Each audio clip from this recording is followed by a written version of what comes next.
Welcome to Lost Relation Chronicles. Kathy Brown had been happily married to Ben for 12 years. Ben was her everything. He was the solid foundation of her life. Their sex life had become very predictable and somewhat boring after Maria, their only child, had been born 3 years ago, but she loved him unconditionally. Kathy had worked for the steel company for the last 8 years. Her former female boss had recently been replaced with a handsome, dynamic young man, Roger Smith. Roger was about 7 years younger than Kathy. Kathy felt a lust building for Roger. It's not that she ever thought of him as a replacement for Ben. She did think about him as a sexual partner. She constantly eyed Roger when he was talking to others or simply walking past her. She had begun having dreams about the various things she and Roger would do to each other. She just thought of these as her naughty fantasies and never attempted to act on them. But recently, these fantasies had become completely consuming during her waking hours. She was becoming very nervous and daydreamed about Roger all of the time. Ben had commented more than once that she seemed to be a million miles away in her thoughts. It seemed that fantasized sexual exploits with Roger were all she ever thought about anymore. This did seem to stimulate her to be more aggressive with Ben and ask for him some things they had not done in many years in their lovemaking. But even when Ben was bringing her to orgasm, all she could think of was Roger doing it to her. She would have been content to just continue with her fantasy, but events overtook her and brought her fantasies to realities. Roger had asked her to stay late to work on a contract proposal for an important client. He was the perfect gentleman during their evening work. After reviewing the final draft of their proposal, Roger smiled and nodded. "Yes, this is great. Thanks so much, Kathy. Why don't I buy you dinner as a reward for a job well done?" Kathy thought about it for a second, and her lust finally overcame her better judgment. "Okay, let me call Ben and tell him so he doesn't worry." She dialed their home, and when Ben answered, said, "Ben, honey, Roger is so pleased with my work tonight, he wants to buy me dinner on the company as a thank you. Isn't that wonderful? So, I will be a little later getting home, okay?" Ben was happy for Kathy. She had expressed fears to Ben several times since Roger had become the boss that Roger didn't think much of her work since he never gave her any praise or even acknowledged the quality of her work. Ben said, "Way to go, honey. You are finally getting some well-deserved recognition. Enjoy the dinner. I have an early appointment tomorrow, so I will probably be asleep when you get home." They expressed their love for each other, and each hung up. Roger drove Kathy to the most elite restaurant in the city. He was suave, funny, and attentive to Kathy before and during the lovely candlelight dinner. He told her about his life. He was a Stanford graduate, divorced a year now with one daughter he got to see weekly. He loved his daughter and showed Kathy pictures of them together. He still thought he had feelings for his ex, but hoped to eventually lose the mental anchor and get back to having a relationship with someone. Kathy told him about her family and her love for husband and her daughter. She did reach out on several occasions and touch Roger's hand, as she told him some story about a family trip or family event that she was proud of. Roger paid for dinner, and they waited at the door for the valet to bring Roger's car around. Roger put his arm around Kathy's shoulder and kissed her cheek. "I had a great time, Kathy. Thanks for being a wonderful date." Kathy, against her better judgment, put her arm around Roger's waist and kissed his lips lightly. "I really enjoyed this, Roger. Here is a kiss for being a great boss." Their heads were only inches apart. Roger looked at her with a flare in his eyes. He touched her chin with his index finger and raised her head to look into her eyes. He brought his lips to hers, and the two embraced tightly as they kissed. Roger's car arrived, and Roger moved slowly to the car with his employee clutching tightly to him. He placed her in the car, and without a word drove them to his apartment. Kathy had intermittent thoughts about what she was doing was wrong, but the lust drove rational thoughts from her mind. They immediately fell into Roger's king-size bed and explored each other's bodies for several hours. He did things to her that Ben had never done. They had sex multiple times. It was well after 1 a.m. when they laid exhausted together. Kathy looked at the clock and said, "Roger, I have to get home. I really should not have done this, but you have been a fantasy of mine ever since you became my boss." Roger nodded his head and said, "I have wanted you since the day I started. I was almost scared to talk to you because I was afraid you would see me lusting for you." "Kathy, can we do this again?" "Yes, Roger, we can do it whenever we get a chance. But understand I don't love you. I just want to have sex with you. I love my family and will do nothing to compromise that relationship. But I will do things with you that I never would imagine doing with my husband." They had sex and then stood and, moving to the shower, cleaned the evidence of sex from their bodies. Dressing quickly, Roger drove her back to her car at the office. They French kissed in the car for several minutes, and then Kathy broke away. "Enough for now. I have to get home before Ben becomes suspicious." Kathy arrived home to find Ben sound asleep. She looked at her husband lying in the bed and thought, I do love you. This is just a fling. I'm sure I will tire of Roger in a short while. You will never ever know, and we will live as husband and wife until our dying days. From that evening for the next 6 weeks, Roger and Kathy met at various motels, at Roger's apartment, in Roger's office, and even once in Kathy's living room. They were animals in heat. Roger admitted he needed sexual release after more than a year of no sex following his divorce. Kathy admitted she needed some wild and kinkier sex to spice up her life. She was even becoming more suggestive to Ben about trying some new things. Ben eyed her with some suspicion when she suggested some new positions. Where did you learn about this, honey? She suddenly felt guilty. She dropped down and turned around to Ben. Oh dear, I have been watching too many movies lately. I'm sorry if I suggested something you don't want to do. Ben shook his head. No, it is not that. I just find you so aggressive these days. And you seem to have experience already with the things you are asking me to do. You are acting like my teacher, not like my lover. Kathy almost panicked. I'm so sorry, dear. I just thought we could try some new things. I promise to stop reading the books that are giving me these ideas. Ben just smiled and hugged her. You can read what you want. Just give me time to adjust to trying this new stuff, okay? Kathy went to work the next day, walked in Roger's office and closed the door, and told Roger they would have to cool it. Cool it for a while, at least. Her husband was getting a little suspicious of her new knowledge of sexual positions and actions. She was also feeling a little guilty about becoming her husband's sex teacher. Roger was having sex with Kathy while he said, Kathy, you really should tell Ben that we are having sex. Not as lovers, but as friends with benefits, as they say today. It would certainly relieve you of the guilt you seem to feel and make our relationship open and above board. Ben would just have to understand that you are just getting an inch scratched and that it means nothing to either of us. It would also explain how you were finding out and getting experience with these new sex acts. Roger went on. Are you telling me your sex life at home is not a million times better since we started seeing each other? Kathy had to admit that her sex life with Ben was now bordering on fantastic. She leaned forward and tongued Roger with a deep kiss. God, I don't want to stop this yet. You do make me hot and horny. After this, she thought for several days about telling Ben about Roger. It was becoming more difficult to hide her liaisons with Roger. Ben would be crushed if he found out about Roger through some careless action or remark from her. Kathy discussed this with Roger twice more as they rutted with each other at Roger's apartment. I think I do need to tell Ben about us. He would be crushed if he found out about us through some stupid accidental event. I think I can make him understand that this is just a fling, and when it is over things will be just like they were, except we will have a much better sex life. Roger nodded. Yes, I think you should. I don't want to be the cause of you breaking up or anything like that. I do like Ben and I know he loves you a lot. It would hurt him if he found out about our escapades. A hurt so deep he might do something stupid. You have to tell him in a way that will lessen the pain and make him see the long-term outcome. I will do it tonight. He will understand. Kathy replied. Ben had arrived home from work before Kathy and just finished showering. He was going to take her out to dinner tonight with their daughter. He loved these family evenings together. These two women were his whole life.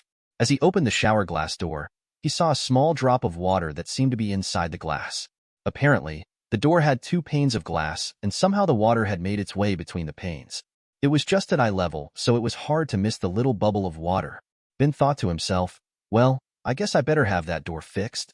Water should not be getting inside it. So, we can either take the door apart and rebuild it, or just junk it and get another one. Ben walked away and began dressing. He was pulling on his trousers when Kathy walked in. Hi, honey, she said. Hi yourself. You better get ready for dinner. You are running a little late. Ben replied. Ben had no way of knowing that Kathy had stopped by Roger's on the way home and did not clean up after her session with Roger. This was the first time she had actually brought signs of Roger home with her. But she had needed fortification that what she was going to tell Ben tonight was the right thing to do. Roger had screwed her, and then they had talked through what Kathy would say to Ben. Kathy turned the shower on and closed the shower door. Ben took that opportunity to tell her about the problem with the door and drop of water. He told her that the door would either have to be rebuilt or replaced. She began to slowly undress, and when she got to her panties and bra, Ben sucked in his breath. Kathy, what is that on your thigh? Is it what I think it is? Ben asked nervously. Yes, my darling. But let me explain, okay? It is not what you think. Kathy began. You see, Roger and I have. Ben cut her off. What do you mean it is not what it looks like? It's your boss's doing? You are cheating on me? Ben grabbed his head with both hands and dropped to the edge of the bed. Kathy walked over and sat on the edge with Ben. She put her arm around him. Ben, yes, I am having sex with Roger. In fact, it is great sex. But it means nothing. I only love you. Sex with Roger is just that, sex. We are just two sex buddies. It means nothing and doesn't change anything between you and me. Kathy felt good about the way she was ensuring Ben the affair meant nothing. Ben jumped up. Don't you touch me, you 304. You dare to have an affair, cheat on me, and then bring the other man into our bedroom? Get out of my sight. Just get out. No, Ben, this is my house, too. There is no need for anyone to leave anyone. As I said, this is just a fling that I am sure will end in a few months. I wanted to tell you before you found out some other way and got hurt. This way we can put it in the correct perspective, and you will know it means nothing to our relationship. Ben just stared at her. It means nothing to our relationship? What relationship? You are such a 304 that you screw another man and you see nothing wrong with that? When did you lose your morals? When did you lose your values? And when did you decide that our marriage vows meant nothing to you? Ben grabbed an overnight bag from the closet and began throwing shaving gear, underwear, and a fresh work shirt in it. Well, my dear, if you will not leave, I will. I cannot live with a stranger. And you are a stranger. You are not the woman I married. I don't know who you are. I will leave word where I will be in a day or so. But for right now, stay out of my sight. Kathy tried to stop Ben. Honey, we can work this out. Please, let's talk. Ben roughly pushed her, and she fell against the wall, hurting her shoulder. He had caused her physical pain. This was not the Ben she loved. She slapped his face with her open hand. Ben stopped and blinked at her. You slapped me. You tell me you were cheating on you, and now you slap me? Who the hell are you? Ben, it is me. I was just stunned by your reaction. You never lifted your hand against me in all of our married life. I just responded. I am sorry. It was wrong to do. Are you apologizing for slapping me or cheating on me? Ben said in a level tone. My thing with Roger is not cheating.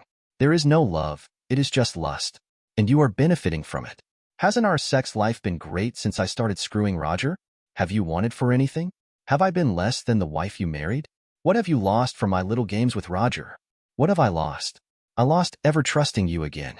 I lost my best friend and my lover. I've lost more than you can imagine. Don't you see that? No, I don't. Suddenly Kathy brightened. Look, I know how to put this. Remember that water bubble in the shower door you just told me about? Well, what I have done and will continue to do until I get it out of my system is no more than that water drop in the shower door. Kathy went one. Does it affect the usefulness or integrity of the door? No. When that water bubble evaporates, there is no indication it was even there. The glass is still pristine and the bathroom floor is still dry. That is the impact of my fling with Roger, just a water bubble in the door. When it is gone, nothing has changed and nothing is damaged. Ben thought for a moment. Kathy, I do love you and always will. But I cannot accept your fling is not damaging our relationship. For right now, I will leave. You do what you think best. Just remember, as I said about the shower door, the water bubble will result in either the door being repaired or replaced. It is the same with our marriage. So, make up your mind. With that, Ben left the house. Little did Kathy know that it would be the last time they would be in the house together. Kathy called Roger and told him what had just happened. Roger suggested she come back to his place, but Kathy begged off, saying she needed a little time on her own. Kathy still thought Ben had overreacted and would soon come to his senses. Their marriage was great and could overcome this little indiscretion on Kathy's part. Kathy fell asleep dreaming of another sex bout with Roger. Roger was very sympathetic to Kathy's home crisis, but he also wanted to continue to be with Kathy as she was now his sexual relief. She was good at what she did. Screw Ben, thought Roger. Roger now had her and could use her as he saw fit for his needs. If Ben came to his senses, fine. If not, Roger would use her until he tired of her. Roger was used to vacation cruises. He had been looking at a brochure for the Eastern Caribbean. It was a 2-week cruise hitting over a dozen ports. Since it was now winter and cold, 2 weeks in the Caribbean sounded great. Kathy still wasn't staying all night with Roger. She would come to his place for a few hours and then go home. She was hoping that Ben would either call or stop by to discuss their problems. But Ben said he would not return home as long as Kathy continued her affair with Roger. Roger had come to Kathy's house in an attempt to get to spend the night with her. Kathy had sent her daughter to stay with a girlfriend for the evening. As they had nestled into Ben's marital bed, the phone had rung. It was Ben. He was livid when he found out that Roger was there. Kathy also became hysterical when it dawned on her that she was about to have sex with Roger in what should have been Ben's sole territory. Kathy had asked Roger to leave, and she would see him the next day at the office. At work, Roger said to Kathy, "Sweetheart, I have wonderful news. I just booked us on a 2-week Caribbean cruise. We can share ourselves with each other and not worry about what Ben thinks. You come with me on the cruise, and I bet Ben will beat a path to your door to get you back when we return. He will be so jealous he will have to come to his senses." Kathy had been thinking that this whole thing with Roger was far too costly. Her lust had hurt the one man she loved above all. She thought, "I need just a little quality time with Roger, and I will be over him." Kathy readily agreed, and she left this message for Ben at his hotel. "Ben, baby? It's Kathy. Look, I am going on a 2-week cruise with Roger. I think that this will be enough quality time with him to get the lust out of my body and mind. When I get back, I am all yours forever. Have you got that?" I said forever. "Since I will be away for 2 weeks, you can stay here at the house and take care of our daughter." "Okay. Oh, by the way, that water leak is still in the shower door. It is a little bigger than before, but still no damage to speak of. You can deal with it while you are here. Remember what I said about that water bubble in the door? Well, it is still true." Kathy left with Roger on the 2-week cruise. After 10 days, Kathy had had her fill of Roger. The fantasy had turned into hard reality. Other than the sex, they had little in common. He basically treated her as a sex doll for the duration of the cruise. When they awoke in the mornings, he wanted immediate sex. She didn't want it until they had cleaned up. His mouth had a foul odor in the mornings that turned her off. She did not sleep well because Roger snored heavily. Another chink in the armor of her fantasy lover, she thought. He got drunk on the 7th night at sea, and he had smacked her face with his open hand after they had argued about Kathy ending the affair upon her return home. He later apologized, but it was far too late. After 14 days, Kathy had fallen out of lust with this fantasy. On the 14th day, they arrived in port and flew home. Kathy hugged Roger when he delivered her to her front door in the late afternoon, and Kathy said, "Roger, it is over. I got my fill of you on this trip. The fantasy is dead along with the lust. All I want now is my Ben. Thank you for the great time, but it is over." Roger looked at her and said, "It is over when I say it's over. You either will screw me tonight in your bed, or you will not have a job tomorrow." Kathy stood her ground. "I am opening this door and calling Ben. I am telling him I am sorry for the way I have been acting, and if you are still here after that, I hope he beats your butt. I know he can because he is much more man than you are. You are just a big prick with a set of balls." Roger retorted, "You are just a dumb 304 who likes to spread her legs for a bigger tool. Ben will figure out soon that you will always be a 304. When he leaves, you will come crawling back and I may let you suck me off." With that, Roger turned and started toward the car. He turned back and said, "Don't bother coming to the office tomorrow. I will have your desk contents boxed and shipped to you, along with your termination pay." Kathy unlocked the door and ran into the house. She was reaching for the phone when she saw the letter on the kitchen table. It was addressed to her and written in Ben's erratic scrawl. She slowly tore the letter from the envelope, and then she read, "Kathy, you told me to take care of the water bubble in the shower door. First, let me say that you were wrong about the bubble not causing visible damage, but you were right in drawing a correlation between the water bubble and the cheating acts you were doing with Roger. If you had been here, you would have seen that each time the water bubble occurred, it left a small residue on the glass. Over time, the residue clouded the glass. It was no longer pristine, and the clouding did not allow you to look through the glass anymore. If you had been here, you would have seen that the moisture eventually led to mold and mildew forming between the panes of glass. There is now a very large black spot in the glass. Not only is it ugly, but also it is unhealthy to be around. Such is our marriage. Your actions have clouded our marriage and introduced unhealthy conditions. As with the shower door, there are 2 choices. Choice 1, repair the door, take it apart, and rebuild it. Choice 2, replace the door. Looking at our marriage, choice 1 was a possibility until you decided to take the 2-week cruise with your lover. After that, no repair was possible in my mind. Choice 2 is my choice. I am replacing the shower door. I am replacing you. I am replacing our marriage. If you had not gone on your sex cruise, you would have found your daughter and I waiting to try to repair the marriage. But after introducing the mold and mildew caused by your continued cheating on the cruise, the only option is to replace everything. Your actions are not only unhealthy, but are actually toxic to my love for you. You have killed my feelings for you. Maria and I left on the 3rd day of your cruise. We are now living in a place that will be hard for you to find us. You will be receiving divorce papers from my attorney on the day your cruise is over. The grounds are adultery. The cabin steward on the ship has been deposed, as have the people in Roger's apartment building about your antics. Also, The desk clerks at the various hotels you used for your early liaisons have provided testimony as to your adultery. I even have an audio tape of you talking to me on the phone and your futile attempts at convincing me that your actions were just sex. I have reported Roger to his boss for using his position to have sex with you. He will be fired for cause upon his return to the office. His company is offering me a settlement to make the whole thing go away. I have no doubt that Roger will try to coerce you for continued sex. I believe he will eventually fire you if you don't give him what he wants and expects from you. If he is fired, he cannot hold any control over you at work or your private life. So hopefully you can keep your job, although the staff will probably know what is going on. I hope you are thick-skinned because your job will be your only source of income. You were right.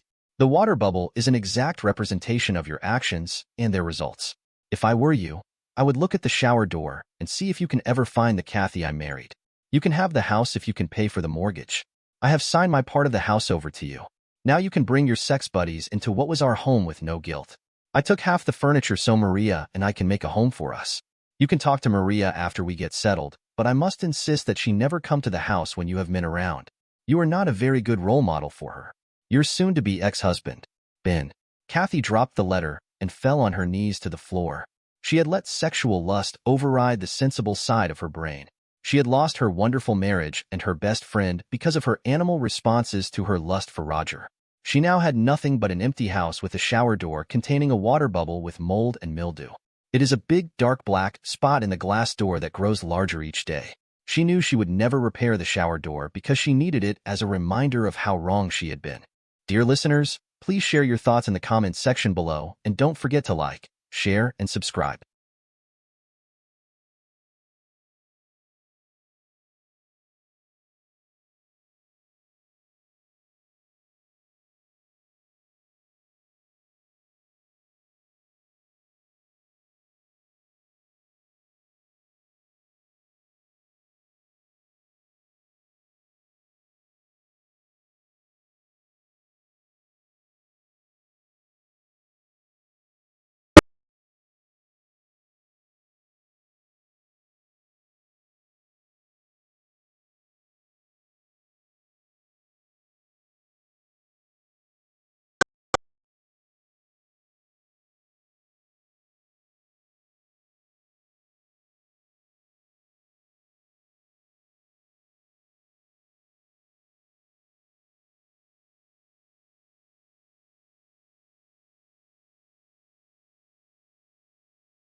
Welcome to Lost Relation Chronicles. I had seen enough. I decided to take action. My stomach twisted into a knot, but somehow, I managed to pull myself together. I walked over to the closet, pulled out a small suitcase and a larger one. I swiftly and silently packed my clothes into the larger bag, gathering all my belongings in less than a minute.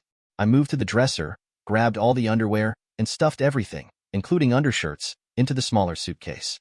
Next, I went to the sock drawer, managing to grab 2 large handfuls when I heard Lila yell, "Sorry to bother you." I apologized, quickly stuffing the socks into the suitcase. "I'll be gone in a few minutes, and you can go back to letting Caleb, as you so colorfully described it, have his fun." "It's not what it seems," Lila said, visibly upset.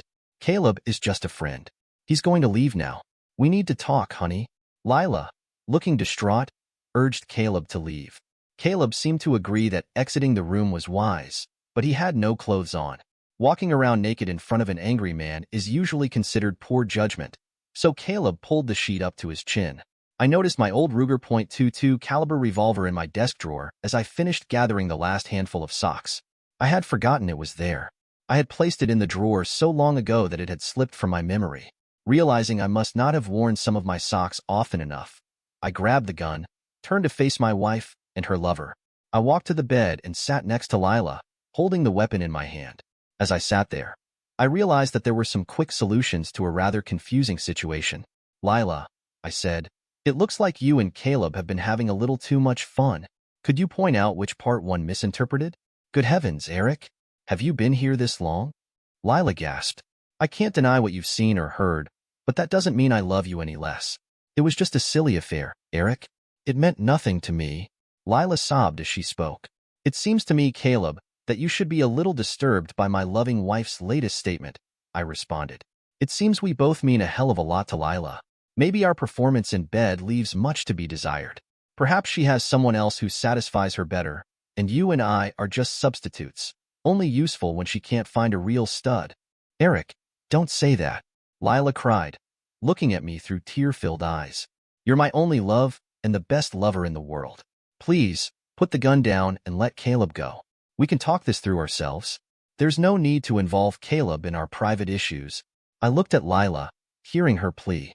"Well, Lila, I think there's a very good reason you and Caleb have an intimate relationship," I said coldly. "You don't need me moping around, interfering with your hot monkey sex." Lila had already started sobbing uncontrollably, and Caleb seemed to be in distress. I lowered the gun next to Lila and stood up. For a moment, I thought about using the revolver on myself, but I knew the .22 caliber would only cause damage, not death. It could blind me or result in some other painful, but non-lethal injury. I didn't need to rush my death. It was always an option, but a permanent one. I would never hurt Lila, and what was Caleb to me anyway? Lila was an attractive woman and could always find another lover. I had been giving in to my own desires for 20 years, but this situation wasn't as dire as it felt. I zipped up the second bag and stood to leave.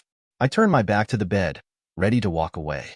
Then I heard it, the unmistakable sound of a dry fire, the noise made when an empty chamber in the revolver clicks after firing. I always kept the empty chamber aligned with the firing pin for safety. I hadn't heard the gun cocking as I was packing my bag, but I knew that if the gun was cocked again, it would fire. Before I could react, I heard the distinct sound of the revolver's trigger being pulled back. Without even looking at the bed, I rushed toward the doorway. I almost made it out, but as I turned left down the stairs, something hit my forehead. The pain was somewhere between a sharp bite and a hammer strike. Instinctively, I dropped the bag from my left hand. Blood was already dripping into my left eye, and when I touched my forehead, I felt more blood and a swelling bump. My head was spinning, but fear pushed me to move faster. I managed to navigate the stairs mostly by memory, but when I reached the front door, I struggled to open it. My hand was covered in blood, and I couldn't get a good grip. I looked around in a panic and realized that the suitcase in my hand was only half closed. I grabbed a sock and used it to wipe the blood off the handle enough to turn it. I ran to my car and sped away, driving as fast as I could. Every few minutes, I pulled another sock from my bag to wipe the blood from my eyes so I could see. Getting shot in the head was far less painful than the time spent in the emergency room. The questions were endless. Everything from the name of my insurance company to who might have shot me. In the end, the small bullet was easily removed from under my skin, and a few stitches were placed. That was the easy part. The police were called because of the shooting, and I had to give them the unpleasant details. I explained that I'd been feeling bad at work and came home early, only to catch my wife, an accountant, in a compromising position. I told them how I had briefly considered ending it all, but ultimately put the gun down and tried to leave. "Mr. Jones, who shot you?" the officer asked. "Did you actually see the shooter?" "I didn't see who did it, but for you, officer, I've narrowed it down to 2 suspects," I replied sarcastically. "You'll have to take it from there." "Do you believe your wife is capable of shooting you?" he pressed. "Try finding out that your wife of 23 years has been sleeping with your accountant," I said bitterly. "Then ask her if she's capable of shooting you. You'll suddenly realize you don't know who she is or what she might do." "To answer your question, it's a real possibility," I admitted, feeling resigned. I was still in the emergency room, wondering why they were stitching up my head when the bleeding had already stopped. I noticed the doctor who had treated me was showing my chart to another man in a white coat, and I guess they were debating whether I even had a brain. The policeman stepped back, and the doctor approached me, his demeanor serious. "Mr. Jones, I'm concerned about your heart," he said. "You mentioned feeling tired and nauseous lately. I strongly urge you to stay here so we can run some tests to determine the severity of your condition. It may turn out that being in the hospital today saved your life." I groaned in frustration. "Butter my ass and call me a biscuit. I'm a lucky bastard. Lucky my accountant slept with my wife. Lucky I came home early and caught them, and lucky one of them shot me in the head. Everything's going great, Doc. Let's just get this over with while I'm on a roll." Turns out, the head wound didn't bother me much. Within a couple of days, I was being prepped for quadruple bypass surgery. Lila tried to visit me before the surgery and again while I was recovering, but I refused to see her. Both of my children were incredible. My son, Max, took a leave of absence from his job in Texas and flew down to be with me while I recovered. My daughter, Lisa, attended a local university and became my advocate while I was unconscious. It's always wise to have someone you trust looking out for you in the hospital. Even Lila's parents came and spent time with me. I was bombarded with advice from everyone. They all believed I needed to sit down with Lila and discuss the situation, what they euphemistically referred to as the situation. I held out for a few days, but eventually, I agreed. I insisted that our children and Lila's parents be present. I wanted everyone to understand my reasoning and my position. The kids brought me home from the hospital, and Lila and her parents met us in the living room. It was the first time I had seen Lila since that day, and the fact that it had been so long brought me some satisfaction. I sat on the couch, with the kids on either side of me. Lila sat across from me in a chair, and her parents sat on the love seat to my left. Lila started the conversation with what I thought were some rather foolish questions. "Eric, how could you suggest to the police that I might have been the one to shoot you? I would never hurt you, honey. You should know that after all these years. I love you," she confessed. "Why didn't you let me visit you in the hospital? I should be the one by your side, helping you recover." Before I could answer, Lisa spoke up. "Let me answer that, Dad," she said. "Mom, you betrayed Dad in the marital bed. He never thought you were capable of that. When he realized what you could do, he realized he had no idea what you were capable of. That's when he told the police what he did. You would have caused him even more stress if you'd been allowed to see him before or after the surgery. He needs love and understanding, not a cheating wife." I was surprised by how well Lisa understood my train of thought. Why didn't Lila understand this already, without having to ask such ridiculous questions? Lila didn't take kindly to Lisa's blunt words. "I'm still your mother, and I don't appreciate you speaking to me like that," she protested. "You should have thought about that before you committed yourself to this man," Lila's mother shot back. "You haven't earned your daughter's respect. You did a terrible thing, so don't act like you're above a good scolding." Lila was taken aback when her mother lashed out at her with such force. She had probably expected her parents to be supportive or, at the very least, neutral. "Okay, I made a terrible mistake. It only happened once, and Eric caught me. I'm ashamed and embarrassed by what I did. But that doesn't mean I don't love Eric with all my heart," Lila pleaded. "I made a terrible error in judgment, and I want to atone for it." "Mom, is this family some kind of revival religion where you stand up and admit your sins and get forgiveness?" Max asked. "Maybe Dad could baptize you and wash away your sins, and your memories too. Is that really how you think it's supposed to work?" Lila asked, but everyone seemed to pounce on her. I have to admit, I enjoyed it more than I should have. Her parents and kids were really giving it to her. I spent most of my time thinking about how I could get revenge. What better way to do that than by attacking her closest blood relatives? "No, Max," Lila exclaimed, her voice rising. "I don't have an answer except that I know your father is a wonderful, gentle, loving husband and father. I just hope that my absolute remorse and my love for him means something. I really need him, and I think he needs me. Well, honey, I finally spoke, and the sarcasm was thick in my voice. Do you belong to Caleb now?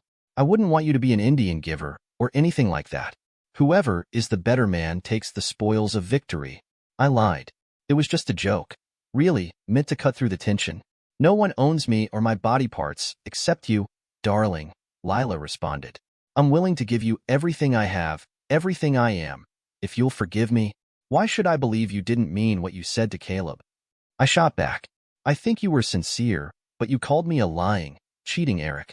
Now you want things to be different? You're trying to make me tell the truth. You're contradicting yourself. Am I a liar? Or am I telling the truth? Lila reasoned. I'd bet on a liar. You don't have a very strong argument, I replied coldly.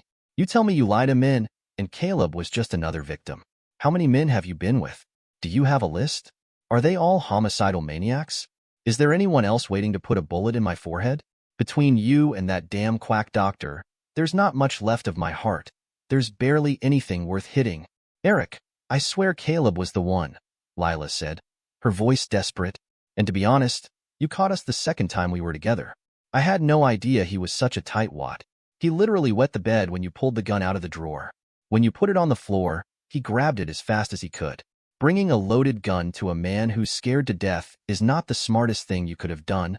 Well, pardon me for not having a manual on what to do when you catch your wife having fun with another man in your bed. I shot back. I had no idea what to do. Why hadn't we considered this possibility earlier? You should have known you were a cheater. What were you planning when I caught you? I demanded, my voice sharp. Honestly, I never thought it would happen. But if there's ever a next time, please just shoot me, Lila replied, her voice hollow. It would be so much better than going through this nightmare. My own parents and children have no respect for me, and the only man I love unconditionally despises me. I almost got you killed. A bullet to the head would have been kinder. Though I deserve to suffer, I know it. For a moment, there was silence. I don't think any of us realized the toll it was taking on Lila. Her life had turned into a living hell, and the thought of that brought me a strange sense of satisfaction. I don't think there's much else to discuss. I finally broke the silence. I'm divorcing you, Lila. I don't have a choice. I have terms and conditions. Get a good lawyer, because I'm going to make sure you're held accountable. I have to do this to maintain some self-respect. My lawyer will be in touch. The kids have already found some apartments for me to look at, and our first meeting is in a few minutes. You broke my heart, Lila, and even the doctors couldn't fix it. Goodbye. Lila just bowed her head, sobbing. Her parents walked me and the kids to the door without a word. It was frustrating, but at the same time, it felt oddly fitting. Funny how things turn out. If I hadn't been shot in the head and sent to the hospital, I probably would have died within a couple of weeks, if not less. That's what the doctors told me. In a twisted way, I realized that Lila's affair had probably saved my life, even if it was the worst thing that had ever happened to me. Thankfully, I had a good job and excellent insurance. Lila started working part-time at a department store after the kids left home, but her income was minimal. My attorney made an offer to Lila's legal advisor for an unfair, totally unacceptable settlement. We had to start somewhere, and we could always negotiate later. I was stunned when my lawyer told me that Lila had agreed to the settlement, despite her lawyer's advice. We still had a mortgage on the house, which Lila would never be able to afford on her own. I was getting the lion's share of the savings and equity, and she wouldn't receive any alimony. It seemed impossible for Lila to survive on her own. I was certain of it. Then, like something out of a movie, another stroke of luck came my way. I bought a lottery ticket, and it turned out to be worth several $1,000,000. At first, I was excited, but quickly became fearful that Lila might get her hands on some of it. I kept the ticket a secret, carrying it around in my wallet, often pulling it out when I was alone to hold it, obsessing over what it could buy me. As time passed, the loneliness began to grow, and the pleasure I once got from holding the winning ticket started to fade. I realized that I had already earned all the money I needed, especially now that I was about to be a bachelor. So why was I feeling more miserable, even with the newfound wealth? Money was no longer the issue. I took a week off and went fishing on the Delaware River, spending most of my time on the water, fishing and thinking. After dark, I would drink beer and keep thinking. By the end of the week, I had formulated a plan. Lila's parents agreed to meet me at my apartment on Sunday night. They were sworn to secrecy, not to tell anyone that I had invited them over. Mark, I have a favor to ask you, I began, addressing my father-in-law. If you can't honor my request, could you at least keep what I'm about to tell you a closely guarded secret?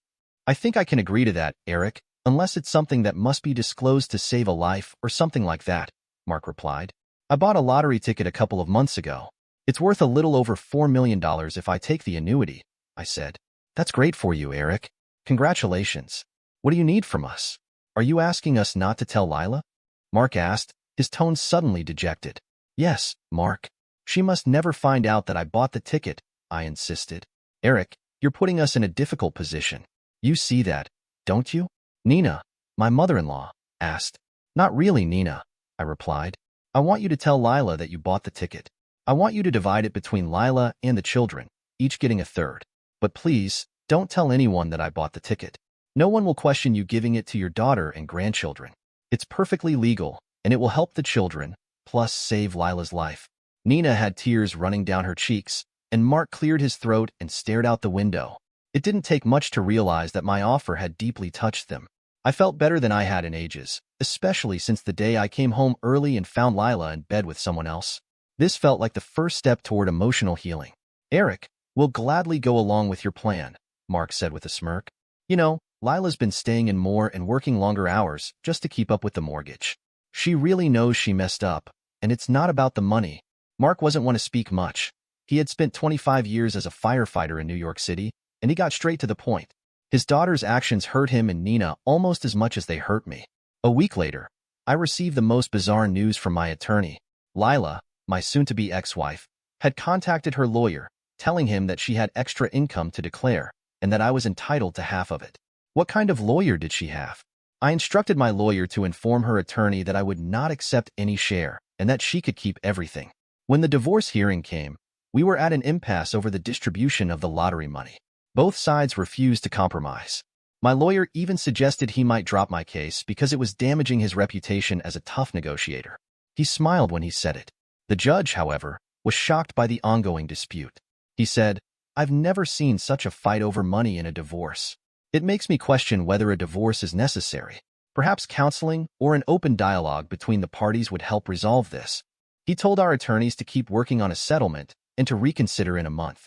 He also encouraged Lila and me to have a conversation as soon as possible.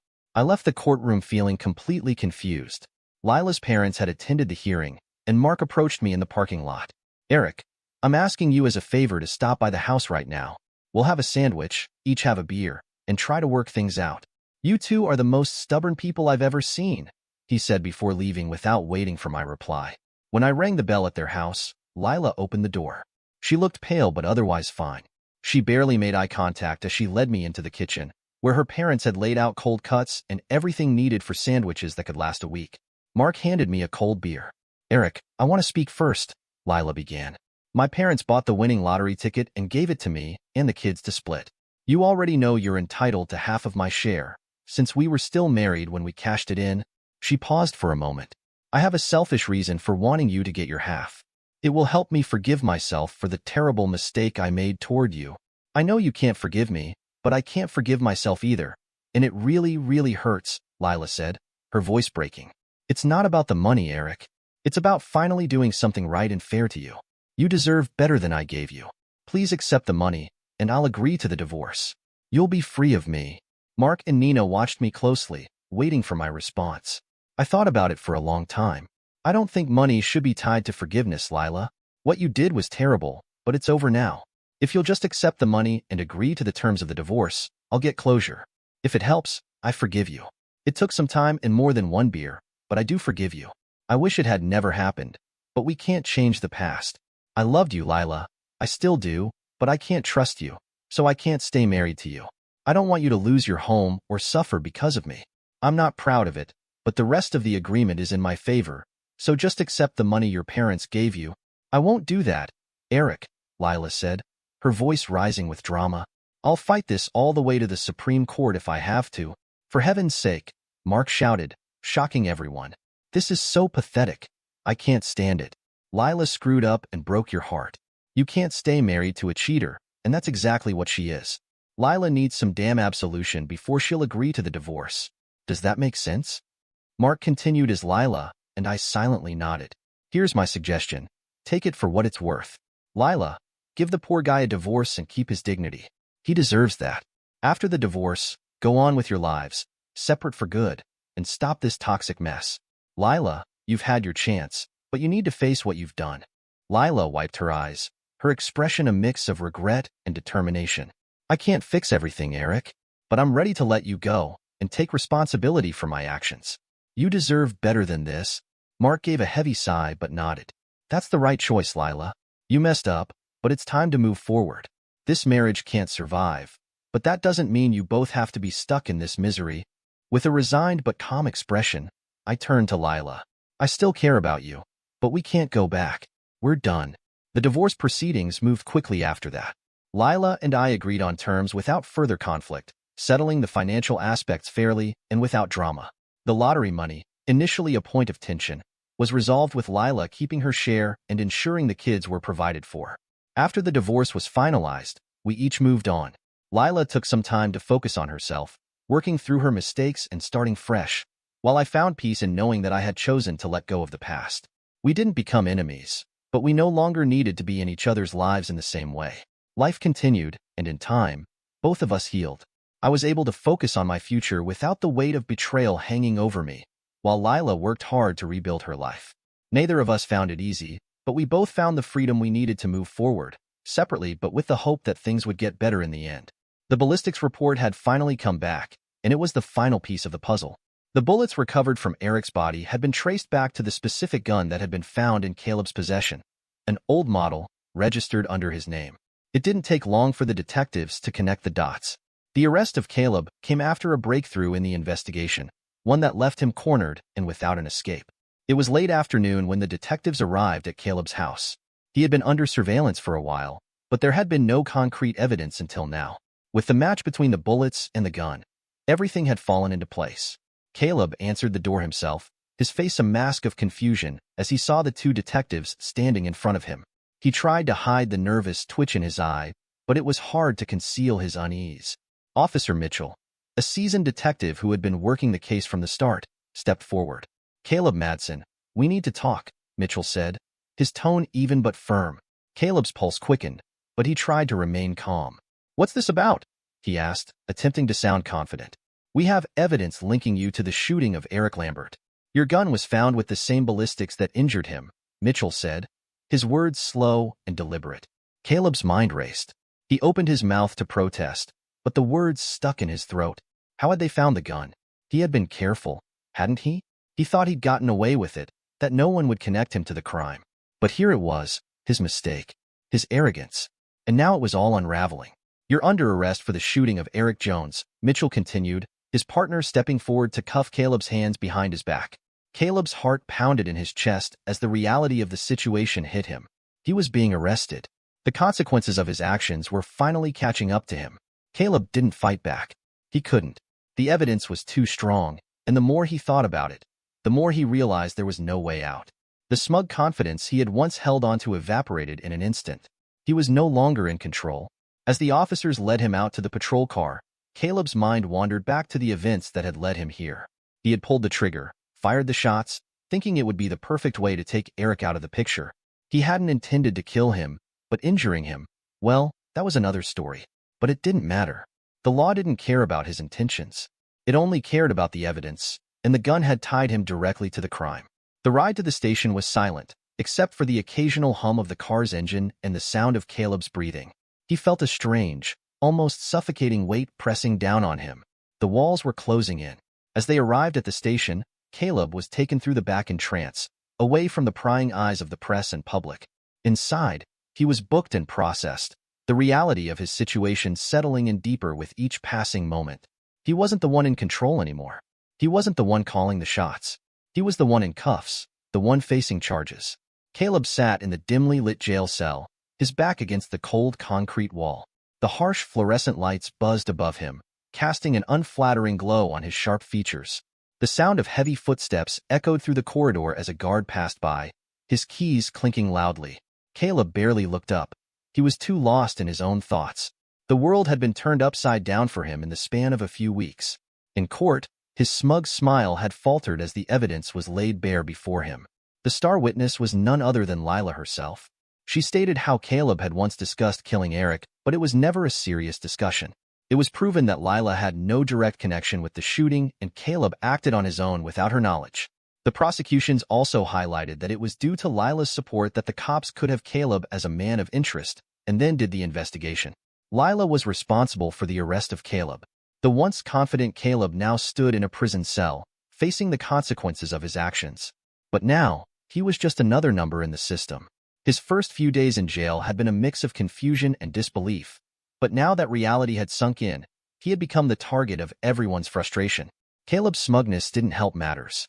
It only fueled the anger of the other prisoners, who saw him as a symbol of the system they despised. It didn't take long for the beatings to start. The first time, it was a group of men in the shower. Caleb had been standing there, his arrogance still intact, when one of them threw a punch. It connected with his ribs, and before he could react, another blow landed on his face. They surrounded him, their fists raining down as he tried to protect himself, but it was no use. They were relentless, the fury of 1,000 frustrations directed at him in those few moments. The second time, it was in the yard. Caleb tried to keep his head down, his eyes darting nervously around, but he couldn't escape the looks of contempt. One inmate, a massive man with tattoos covering every inch of his skin, approached him slowly. Caleb tried to offer him a smile, but the man grabbed him by the collar and slammed him into the brick wall. The pain shot through Caleb's body as his vision blurred, and he could taste the copper of blood in his mouth. After that, it became a daily ritual. Caleb no longer walked with the same confident swagger he once had. His face was swollen, bruised, and unrecognizable. His eyes had lost the gleam they once had, now dull and resigned. He spent his days trying to keep a low profile, but even that couldn't protect him. The jail had become his personal hell, and every moment felt like an eternity. In his solitude, he couldn't escape the image of Eric, lying in his blood, staining the floor. Caleb had been the one to pull the trigger, but now it felt like the world was pulling the trigger on him, and he realized, far too late, that some actions were impossible to undo. Dear listeners, please share your thoughts in the comments section below, and don't forget to like, share, and subscribe.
Welcome to my channel. Support our channel by subscribing. Your subscription helps us grow and create more intriguing content like this. Now let's dive into today's story. Title: How My Wife's Affair with My Boss Nearly Cost Me My Job and My Marriage. Liam. A 32-year-old marketing manager is the main character. He's hardworking, intelligent, and dedicated to his career and family. His life seems perfect. He has a stable job, a loving wife, and a home they've worked hard to build together. But recently, his marriage with Sophia has started to show cracks. Liam spends long hours at work, and although he loves his wife, they've drifted apart. Sophia. Liam's wife is a beautiful and ambitious woman in her late 20s.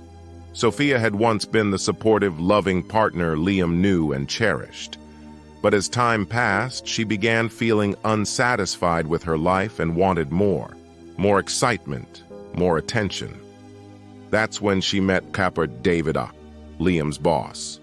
David is charismatic, powerful, and always seems to have everything under control. He's a man who knows what he wants and isn't afraid to take it. David. The boss is a charming, successful man in his mid-40s.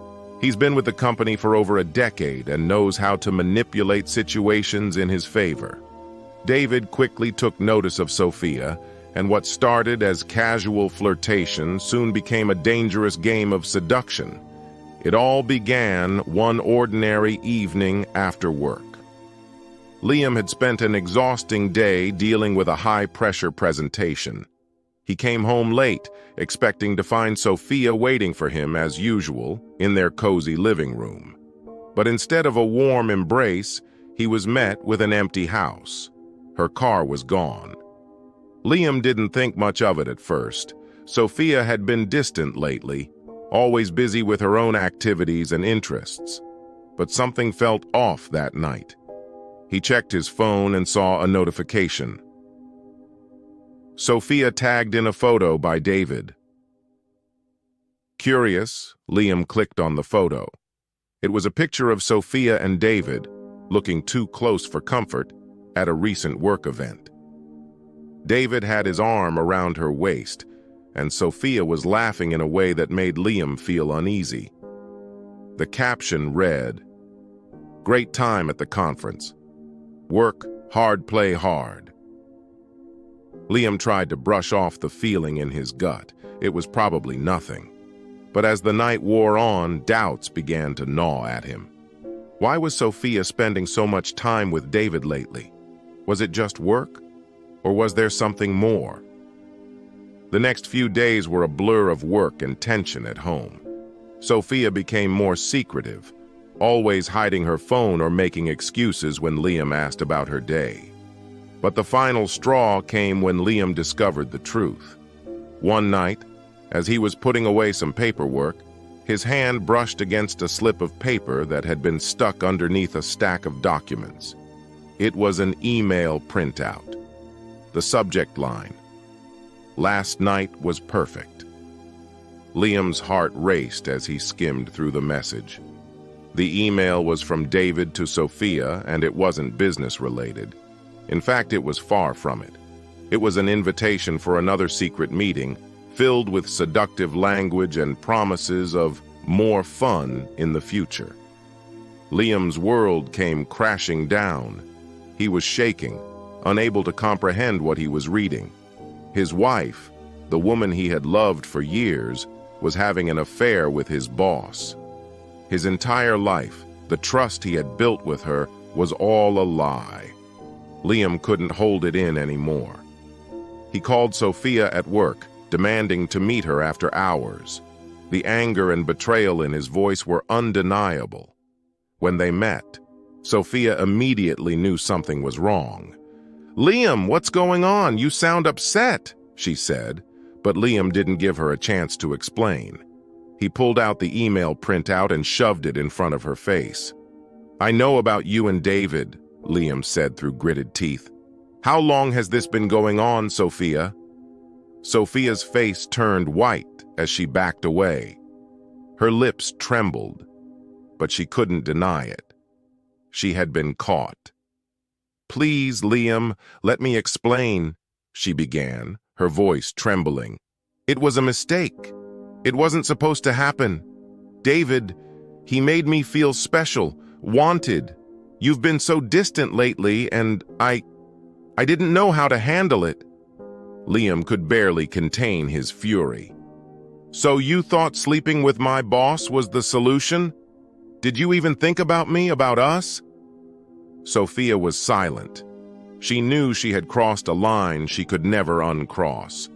But her guilt was no match for the rage building inside Liam. "How could you?" he repeated, his voice shaking. "I thought I could trust you. And David, he's my boss, Sophia. My career is on the line, and you put all of that in jeopardy." Sophia's eyes filled with tears, but Liam could barely look at her. He was no longer sure who she was. The woman he had married seemed like a stranger now. The fallout from the affair was even more disastrous than Liam could have imagined, as if dealing with the heartbreak. Heartbreak wasn't enough. David, knowing the affair had been exposed, used his position of power to sabotage Liam's career. David started subtly undermining Liam at work, questioning his decisions during meetings, and even hinting to HR that Liam's performance was slipping due to personal issues. Liam was blindsided. The company he had worked so hard for now seemed to be slipping through his fingers, all because of David's influence and the affair with his wife. Liam knew he had to act fast. He couldn't let David destroy everything he had worked for. But confronting his boss would be dangerous. He had no proof of what David was doing, just his gut feeling that David was using the affair as leverage. Determined to protect his job, Liam began documenting every interaction with David. He started recording conversations, keeping a log of the subtle but damaging remarks made by David during meetings.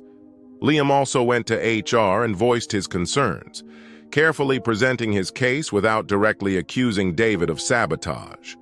Weeks went by, and Liam was on edge, unsure of what would happen next.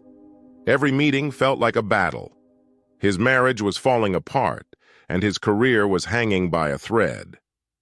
The tension came to a head during a major corporate presentation.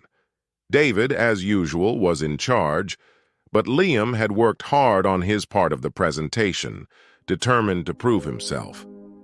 Just as they were about to begin, David made a pointed remark about Liam's presentation slides, publicly questioning his ability to perform under pressure. Liam had had enough. He stood up, facing David in front of the whole room, his voice steady but full of conviction. "David, I know what you're doing, and I won't let you ruin my career. If you think I'll stay silent while you manipulate the situation, you're wrong." The room went silent. David's face darkened, and for a moment, it seemed like a confrontation was imminent. But instead of backing down, Liam pushed forward. He pulled out his phone and played a recording of a private conversation between David and HR, where David had subtly implied that Liam's performance had been negatively affected by personal issues, despite Liam's excellent track record. David's face turned crimson as the evidence became clear. HR immediately took action, and within days, David was removed from his position. It wasn't just Liam's job that was saved, it was his dignity. He had stood up for himself and fought back. As for Sophia, their marriage was left in ruins. After David's downfall, she tried to reach out, asking for forgiveness. But Liam knew that the betrayal was too much to overcome. "I don't know who you are anymore," Liam told her quietly. "You chose this life over everything we built together. I can't live with that." Sophia, devastated by the loss of both her husband and her career, moved out and started over. Liam, though heartbroken, felt a sense of closure. It was a painful process, but he had learned that sometimes you have to fight for yourself, not just for your career, but for your own peace of mind. Liam's life gradually returned to a sense of normalcy. He focused on his career, rebuilding his reputation, and eventually found love again with someone who truly appreciated him. His journey was a painful one, but it taught him that, even in the darkest moments, you have the power to rise above. Thank you so much for watching today's story. Betrayal is never easy to deal with, especially when it affects both your heart and your career. Have you ever experienced something like this? How did you handle it? We'd love to hear your thoughts in the comments below. And don't forget to like, share, and subscribe for more amazing stories. Thanks again for watching, and remember, sometimes the hardest battles are the ones that shape us the most.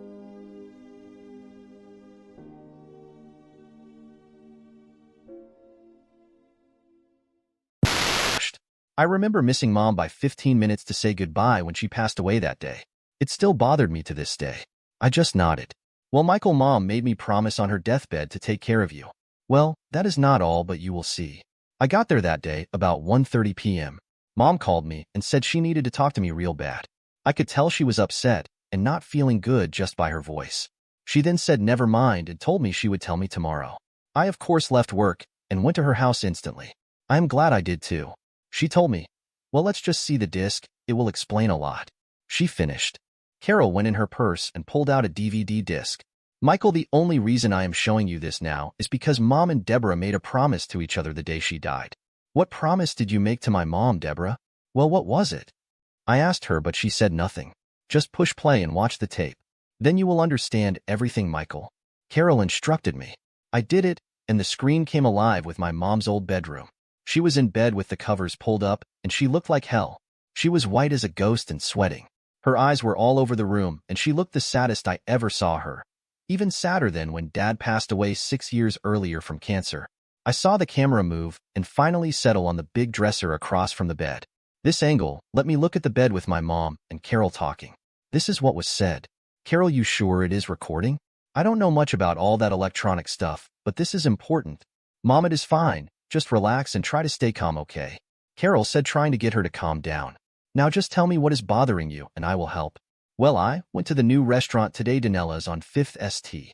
All the ladies from my card club wanted to go, so we broke the bank on our club kitty and went in first-class style. I was having a great time and needed to go to the bathroom.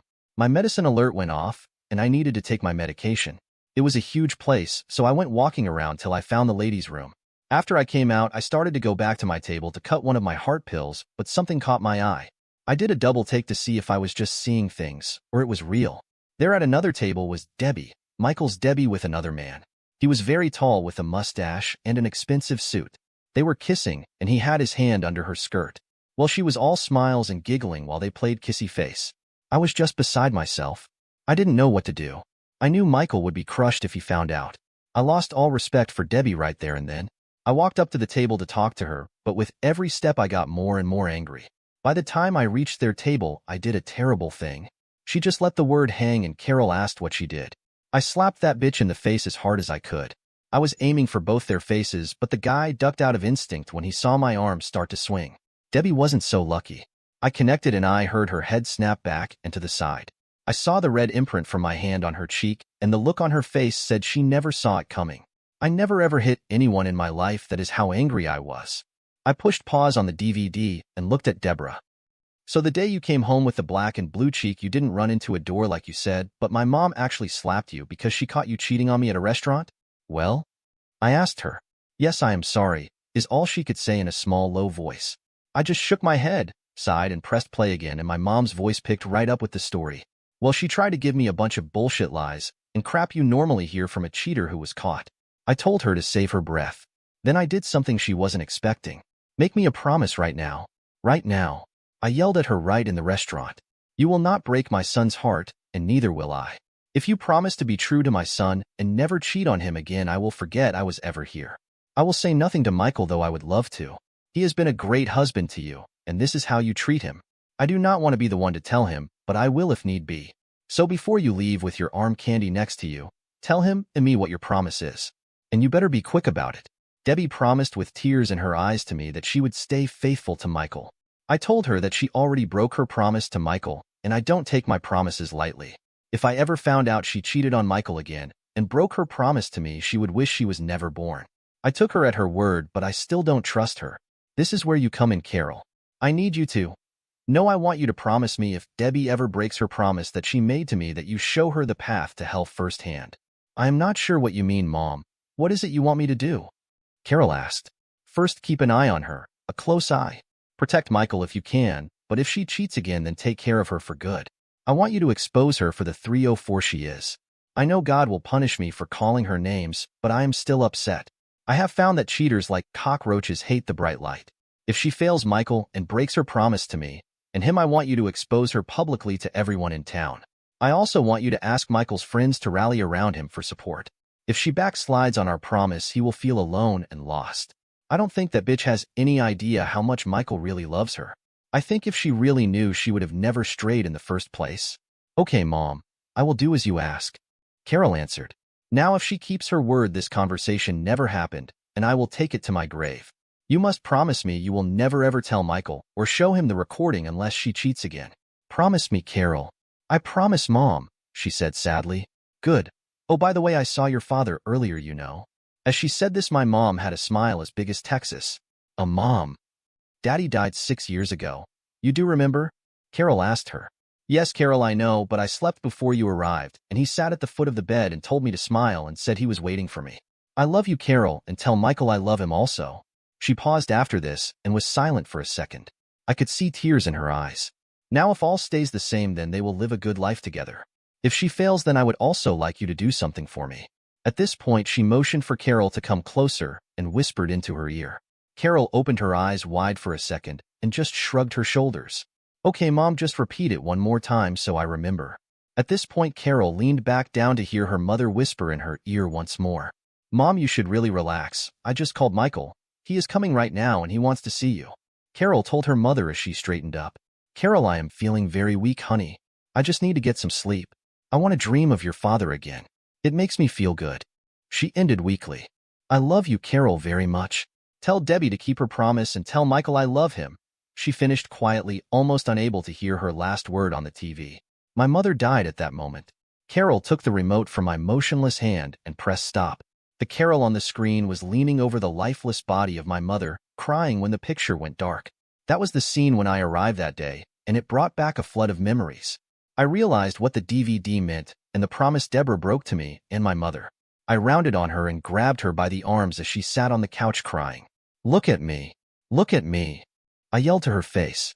She looked up between her hair and her crying eyes that said she was sorry or sorry she got caught. I wasn't sure. You broke a promise to Mom and me. I don't think you slept with Paul Perdue only once, did you? Well, don't look away. Answer me. Did you sleep with him again? I asked loudly. Yes, is all she could say in soft voice. Carol came back in room at that point. I didn't see her leave, but she returned holding the posters she arrived with earlier. Here is what your unfaithful wife has been up to since her promise to Mom was broken. The detective reports, videos, and pictures are in the car, but I did think you wanted to see the posters I made. I took Mom's last request to heart. She said, smiling. Your loving wife was being followed since she was at Mom's funeral a year ago. She actually was true for about 5 months. I think the incident in the restaurant with Mom got her scared. But after the funeral, no one said anything, and you never changed Michael, so she thought she was off the hook.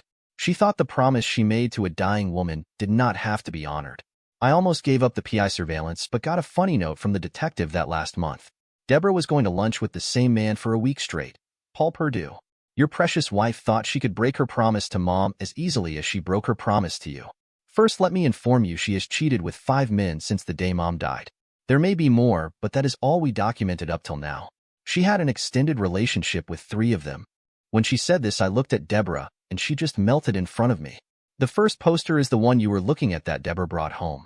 I plastered them everywhere at her work site. I asked for support for you, Michael, and embarrassment for Deborah and her sex buddies. The other 2 posters are the same, but with different people. The second poster is of Reverend Taylor. You know him, Michael. Betty, his wife, is good friends with your wife, Deborah. Imagine that. I put these all over the church and the cars of the people attending services this morning, she finished. Debbie lifted her head as soon as she heard Taylor's name and saw the poster. It had Deborah in sexual positions with the holy man himself in all his glory.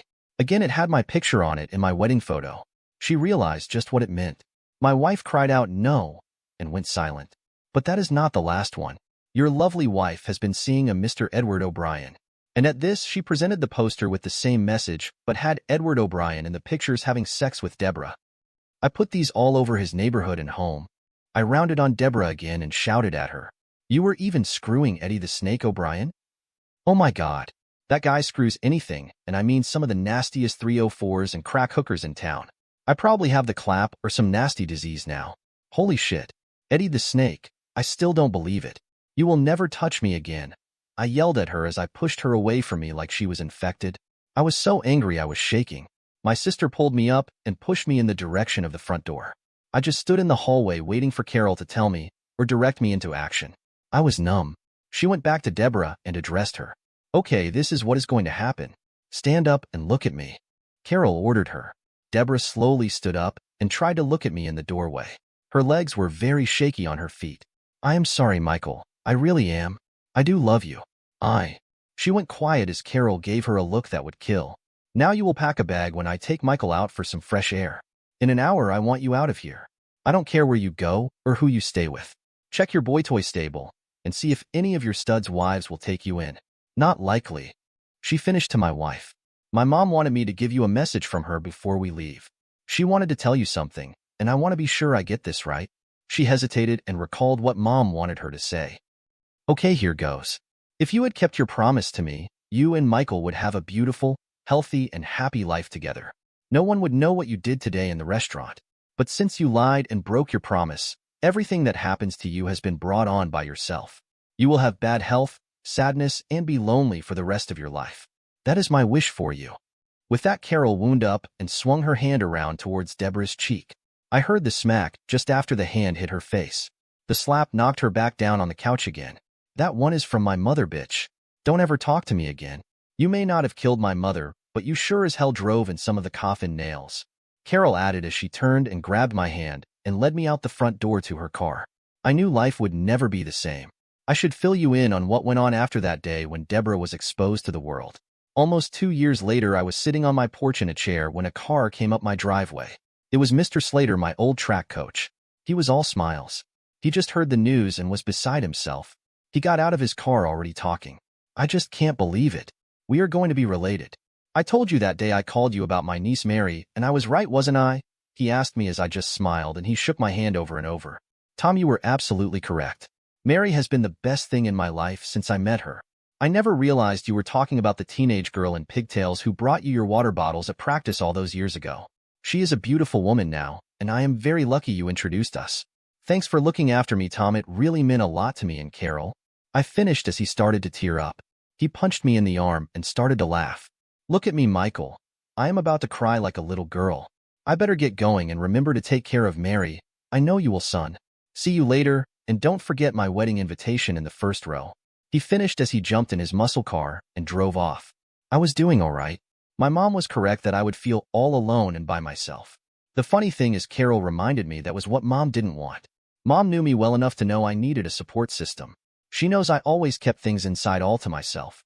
Well, at first, I didn't like everyone reminding me of my situation, but then I got it. My mom knew it also. The people were not prying into my life, but they wanted to make sure that I know they cared about me and my life. They were not digging up old wounds, but giving me support no matter how clumsy it may have seemed trying to do it. These great people in my town were behind me and supporting me. That feeling alone has made all the crap I went through with Deborah look tame. I could still walk around town with my head held high. Deborah didn't fare as well. We divorced as soon as I could. She never contested anything. I got a call from her dad on the West Coast last week filling me in on how she is doing. He still asks if we will ever get back together. She made a mistake. We are all human. She needs you badly. Anything he could think of to get us back as a couple. That was not going to happen. Deborah moved there after only a week in town.